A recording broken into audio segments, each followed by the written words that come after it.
Fala, Lucas do Bando, fala Fiel, como é que vocês estão, meus amigos? Vocês estão bem aí? Pessoal, eu até poderia ter aberto uma live aqui para comentar sobre esses temas, né? Também gostaria de saber a opinião de vocês. Inclusive, já fica aqui o primeiro comentário do vídeo, né? Vou falar sobre três temas aleatórios, tá, mano? Não tem nada a ver uma coisa com a outra, mas queria comentar com vocês aqui. Também não tava muito afim de fazer vários vídeos, né, durante esse fim de semana, que eu não vou ter muito tempo.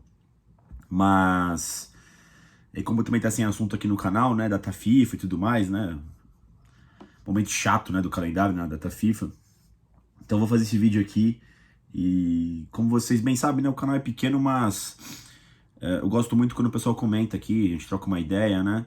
É uma das coisas mais legais aqui do canal, né? Ter essa interação, né? Enfim, vamos lá, né? Como vocês estão vendo aí no nome do vídeo, são três temas distintos, tá? A punição por 12 jogos do Bruno Henrique lá no esquema de apostas com o Flamengo, a punição da Comebol para o Independiente, lá o Rei de Copas na Sul-Americana, e também queria falar um pouquinho sobre o Corinthians depois, né? Não tem nada a ver sobre isso, tá, pessoal? Cara, eu vou começar aqui com o Independiente e Laú, tá? Não sei se vocês viram, algumas semanas aí ocorreram cenas lamentáveis e tristes aí lá no estádio Libertadores de América, né? Basicamente a torcida da Laú foi espancada ali, ocorreu até morte, né? Pelos torcedores do Independente, né? De Avedianeda, né? E aí o Independente foi excluído da Copa Sul-Americana, né? Assim, minha opinião, tá, pessoal? Vou explicar aqui o que eu entendo, né, de justiça e de regra aqui, né, baseado apenas na opinião de um torcedor que frequenta estádio, né, que sabe que a vida não é um morango, né?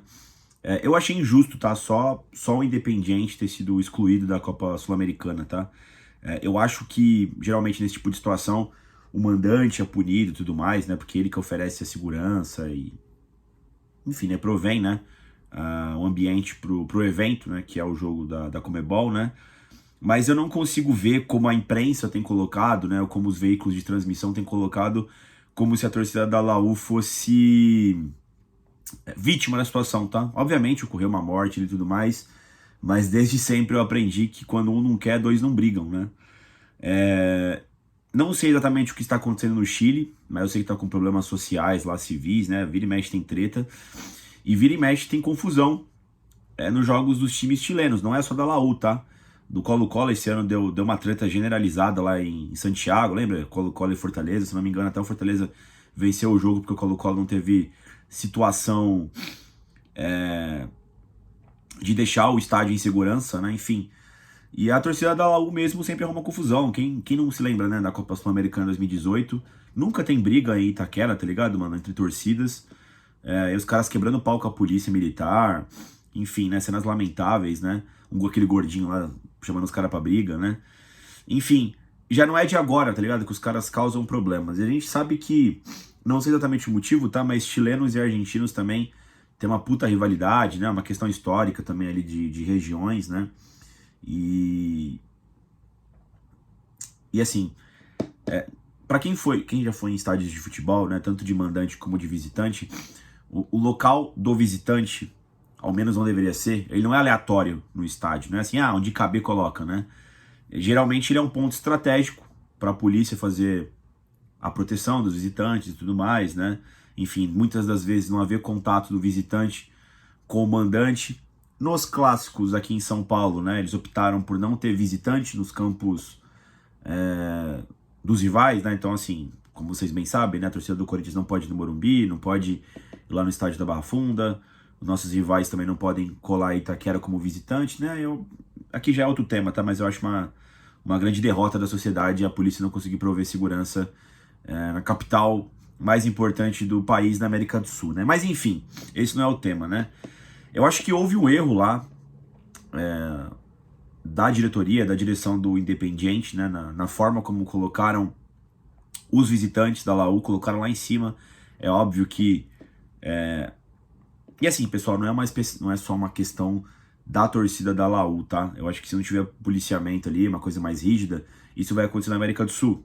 É um povo mais selvagem, é um povo menos educado, né? Embora isso aconteça em todo lugar do mundo com questão de futebol, né? A gente pode tentar melhorar o mundo, né? Com educação e tudo mais, mas não é do dia pra noite, né? Eu acho que algumas questões sociais, né? Você faz planos para o futuro, mas ao mesmo tempo você tem planos de contingência para o agora, né? Eu também queria poder andar em qualquer lugar da cidade de São Paulo à noite, com meu celular na mão, ou na Paulista, talvez, dando mole, e não ser roubado, mas se você ficar dando sopa, você vai ser tomado, tá ligado, mano? É uma questão de ser idiota ou não, né? Existe o que é certo e existe o que é na verdade, a realidade nua e crua, né? Então, se você for ver onde colocaram os torcedores da Laúna, lá no estádio Libertadores de América, né? Colocaram ali em cima e tinham muito acesso para jogar uns bagulho na torcida do Independiente. Se vocês pegarem a torcida do Corinthians quando foi jogar lá contra o Independiente em 2018, eles colocaram naquela garganta do diabo, né? Que parecia um prédiozinho, vocês lembram? E colocaram tipo uns 2, 3 andares pra torcida do Corinthians, não tinha praticamente nenhum acesso para ter contato com a torcida do Independiente lá da Argentina, né? E da Laú não, da Laú teve um espação lá em cima. E é incrível, né? Na Argentina, vira e mexe, tem pedaço de pau, né? Na arquibancada, pedra, né? Vocês lembram de Corinthians e News Old Boys? Sul-Americana de 23, os caras tentaram invadir lá o visitante do Corinthians, estavam tacando pedra e pá, né? Aí os nossos bravos torcedores ali seguraram o portão e tudo mais, até a polícia chegar ali. Mas enfim, é tudo contra, né? Parece que ali é uma terra meio que sem lei, né? Então, o primeiro erro ali foi da logística do Independiente, né? O segundo erro, com certeza, foi a torcida da Laú, que provocou, começou a tacar os bagulho nos argentinos lá embaixo. Eu acho que toda ação tem reação, tá, pessoal? Não vou aqui também ser a Madre Teresa aqui, Jesus Cristo, para poder prover a paz nos estádios, não é também a minha intenção, embora tomara que tenha, né? Mas a gente sabe como a vida é, né? Provocou, vai ter reação, sangue quente, né? Estádio de futebol é um local passional, um local emocional. Os caras foram lá pegar os chilenos lá em cima. Houve sim, uma certa facilidade proporcionada pela polícia lá militar argentina. Os caras invadiram lá o setor chileno. E aí mais um erro, né? A covardia dos argentinos lá para pegar os chilenos lá, que estavam em minoria, né? E até inocente sofreu, né? Só que é aquilo, né, pessoal? Quando você veste uma cor, você veste uma camisa, você tá vestindo... Não é só você, né? Você tá vestindo toda a história, negativa e positiva, seja qual for a instituição, seja qual for a ideia que você tá vestindo, né? Você não tá vestindo só a parte boa, né? Então ali vira campo de guerra, né, pessoal? É claro que o Independente deveria ser punido por não prover ali as condições para o jogo, mas eu não acho de forma nenhuma aí, tá, que a Conmebol agiu, sabe, de forma correta, tá? Ou se houve justiça, tá ligado, mano? Passando a Laú, eliminando o Independiente, né? Na minha opinião, eu devia eliminar os dois, né? Até porque, eu não sei se vocês lembram, lá em 2013, né, quando infelizmente morreu lá o menino do São José, lá do Kevin Espada, né? Eu não tenho certeza se a torcida do São José foi punida, né? O jogo foi no estádio deles, né? Mas a torcida do Corinthians, ela foi punida, não pôde jogar. Tudo bem que quem apanhou foi os chilenos, né? Mas não é como se eles não tivessem batido também, né? Ou cometido crimes lá na Argentina, né? Então, no meu ponto de vista, a Laú também deveria ter sido punida, né? Enfim, eu acho que é sempre o poste mijando no cachorro, né? Cada vez você vê mais situações dessas, né, mano? Eu não tô nem aqui pra falar do fato ocorrido, tá? Não é um fato novo, não é um fato, nossa, estou espantado, do tipo, nunca vi isso antes. Desde que eu me conheço por gente, isso acontece. Eu sinceramente não acho que a violência aumentou nos estádios. Eu acho que a gente tem mais visibilidade, assim como a violência em geral, tá ligado? Existem mais pessoas, existem mais tecnologia, então as coisas são mais vistas, né? Antigamente, talvez a gente tivesse uma falsa sensação de que tivesse menos violência, porque as coisas não eram vistas, né? Eu parto desse pressuposto, né? Mas eu acho ali que naquela situação ali foi culpa dos dois, frouxidão ali do departamento de polícia de Buenos Aires, ali de Avellaneda, né? Enfim, houve um erro geral, mas também não acho que só o Independiente deveria ter sido punido. É o que eu acho, tá, pessoal? É o que eu acho. Enfim, outro tema aqui aleatório, tá? Bruno Henrique, né? Vocês viram que ele pegou 12 jogos de suspensão por, supostamente, né?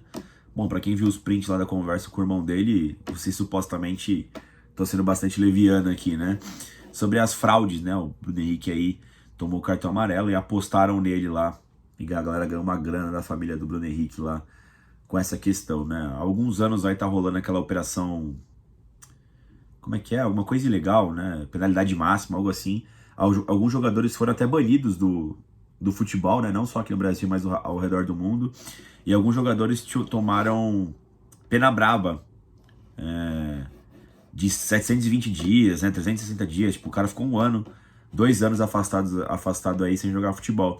E aí um jogador de um clube grande, quando teve o mesmo ocorrido, né? No caso do Flamengo, pegou apenas 12 jogos, né? Vi vagabundo da mídia lá, tentando passar pano no inquérito, né? Igual o Mauro César, né?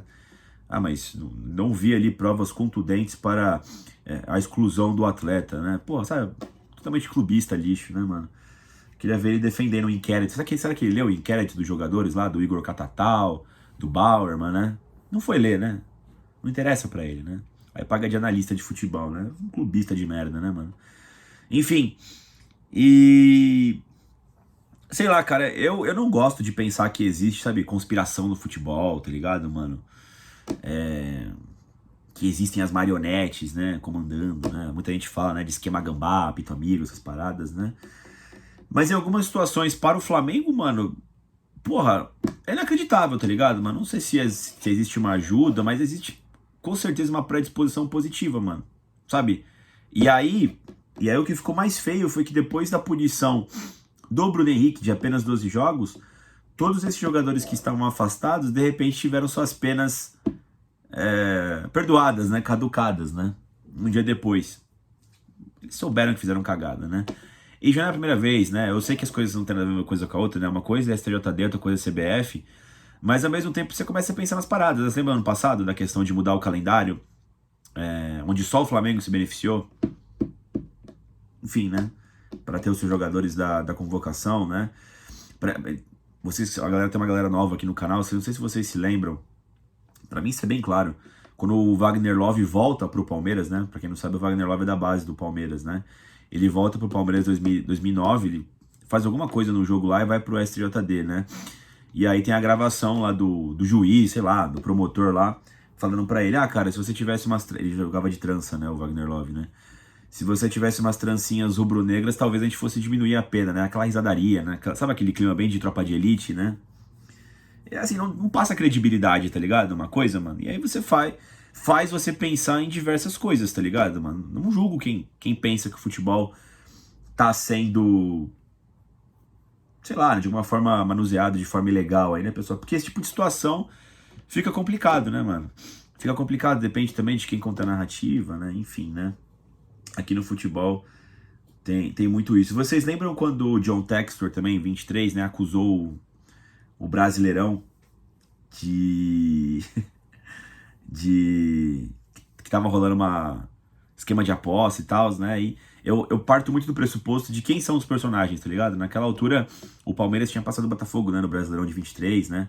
Mas ninguém vai criticar, vai duvidar da idoneidade do Palmeiras, né? Ou agora do Flamengo aí, o malvadão, né? Imaginem se nessas duas situações, pessoal, fosse o Corinthians. O corintiano sofre com o negócio de 2005, como se o Corinthians fosse o culpado daquela situação. Olha como os papéis se invertem, né? Um campeonato é adulterado, certo? Um campeonato é adulterado. Nesse adultério de 7 jogos, quem era o líder do campeonato era o Internacional, ou seja, o Inter era o líder de um campeonato adulterado, comprovadamente adulterado. Os jogos voltaram porque os jogos tinham sido adulterados. Enfim, jogou de novo. O Corinthians se deu bem na situação ali. Foi beneficiado. Não quer dizer que foi ajudado, não quer dizer que teve um esquema gambá, um apitamigo para virar o líder. E aí, de repente, o Inter deveria ser o campeão de direito. Sabe? Brasil, né, mano? Depende de quem conta a história, né, mano? Enfim, fica aí minha nota de repúdio aí pra decisão da SJD pro Bruno Henrique aí, tá, pessoal? É incrível como é bastante conivente e bastante facilitador pra vida do Flamengo, né? Entendam como quiser. E, cara, a última coisa que eu queria falar, totalmente aleatória aqui nesse vídeo, é o cenário do Corinthians, tá, mano? Eu queria debater um pouquinho com vocês. Eu vejo uma galera muito esperançosa, eu vejo outra galera muito desacreditada com o Corinthians, né? Eu queria passar pra vocês algumas coisas, não pra acreditar, tá? Mas pra entender o motivo, né? Os jogadores, eles sempre falam aquela questão, né? De jogo a jogo, técnico, né? Jogo a jogo e tal. A torcida sempre quer que o time vença, eu também quero que vença e tudo mais, né?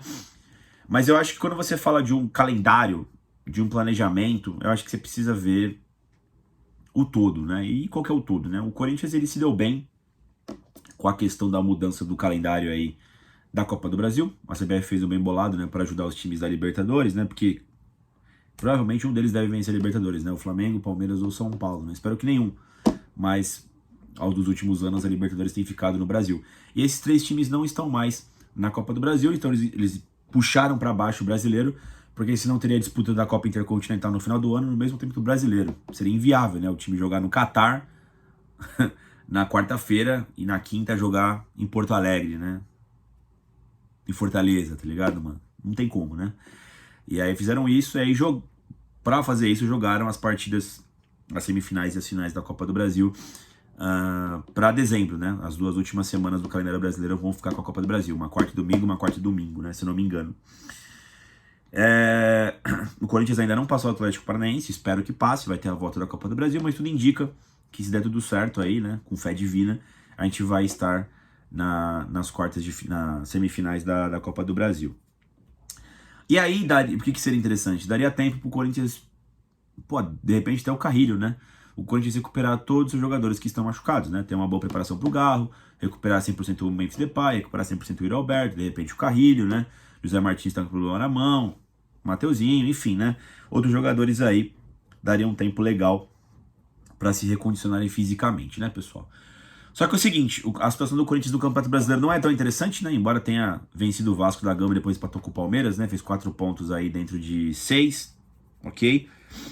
E aí, na volta da parada FIFA, o Corinthians pega o Atlético Paranaense. Então vai ter um foco total para passar pelo Atlético Paranaense para viver um novo dia lá em dezembro, né, pessoal? E por que eu acho interessante, tá, esse cenário do Corinthians e até pedir um pouco de calma para a torcida, né? Vamos lá. O Corinthians não conseguiu contratar jogadores. O Corinthians prometeu ao Dorival, né, quando ele foi acertado ainda com Augusto Melo, que teria cerca de 4 reforços. Não teve os 4 reforços, mudou a diretoria, teve apoio do transfer ban, Fabinho Soldado ficou com as mãos atadas, né? Dizem as más línguas que o Osmar Stabile até tinha grana para pagar o Félix Torres, e pagando o Félix Torres e trazendo jogadores, talvez o Corinthians não tivesse grana para pagar os vencimentos mensais dos jogadores do atual elenco, né? Então aí ficaria foda, né? Além de você não conseguir pagar os jogadores do seu elenco vigente, você teria jogadores que também ficariam aí com os salários atrasados, né?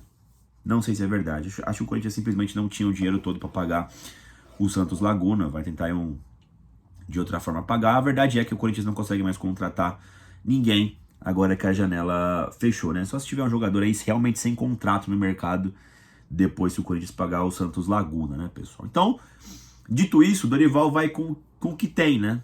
E o que tem já não é muito e estava desfalcado. O Corinthians vai ter que dar um jeito de passar pelo Atlético Paranaense. E aí, pessoal, acho que mais planejamento, tá? Entendendo o Corinthians, tá? Entendendo como vem acontecendo o histórico recente, entendendo o elenco do Corinthians, entendendo o Dorival Júnior, a não ser também que o Fluminense vá desgastado para o sábado, né? O Corinthians joga na quarta-feira com o Atlético Paranaense, dia 10, e dia 13, né? Quinta, sexta, sábado, já tem o Fluminense lá no Maracanã. Acho que o Fluminense também está na Copa do Brasil, então pega o Bahia também, acho que na quarta-feira. E se não me engano, no outro meio de semana, o Fluminense já tem, acho que, Sul-Americana, né? Então, talvez dê uma equilibrada, né? Mas o Corinthians, fatalmente, acho que ele vai descartar esse jogo contra o Fluminense. E aí, de repente vem uma derrota, né? Espero que não, mas o Corinthians geralmente é assim, né? Elimina alguém e aí joga porra nenhuma, né? Como se tivesse quando ganha o próximo jogo, né? Eu acho que o Corinthians vai ter condições suficientes, mano, pra se planejar muito bem nesse brasileiro e visar a Copa do Brasil. Então eu acho que é até um dano colateral, talvez, o jogo do Fluminense. Dizem que o Mateuzinho e o Yuri Alberto já vão estar disponíveis para pegar o Atlético Paranaense, né? Então vai dar pro Dorival dar uma rotacionada também para pegar o Fluminense, né? Mas eu acho que depois do Fluminense, mano, você tem jogo contra o Sport, depois tem até o Flamengo, né? No final do mês de setembro, o Sport lá em Recife, né? Já dá pro Corinthians planejar melhor, tá ligado, mano? O seu elenco, como é que o Dorival vai rodar, o Garro não vai precisar jogar no sacrifício. Embora às vezes tenha, né, 2, 3 partidas uma atrás da outra, por ser o Campeonato Brasileiro, de repente dá pro Garro ficar no banco uma outra partida, tá ligado, mano? Pensando também na continuidade de todo o segundo semestre, né? Então eu vejo com bons olhos, tá, pessoal? Eu acho que o Corinthians vai melhorar nesse segundo semestre, porque sim, mano, porque vai ter tempo de planejar, vai estar com uma calma um pouco melhor no aspecto político, né, definir o Stabile como presidente, enfim, vai dar um pouco de estabilidade aí, claro, tá rolando outras coisas políticas, né, mas pelo menos eu acho que agora o presidente não cai mais até o fim do mandato, né, já é um alento, né. Tem esse alívio da Copa do Brasil, tá pro final do ano, então vai dar pra se organizar e não ficar entre duas frentes, né, que o Corinthians sempre tinha essa muleta, né, a gente tá mal no brasileiro, entendo, tá, pessoal, a questão dos desfalques, do elenco curto, né, mas a gente tá mal no brasileiro porque estão focando na Copa do Brasil, não dá pra fazer os dois, agora vai dar.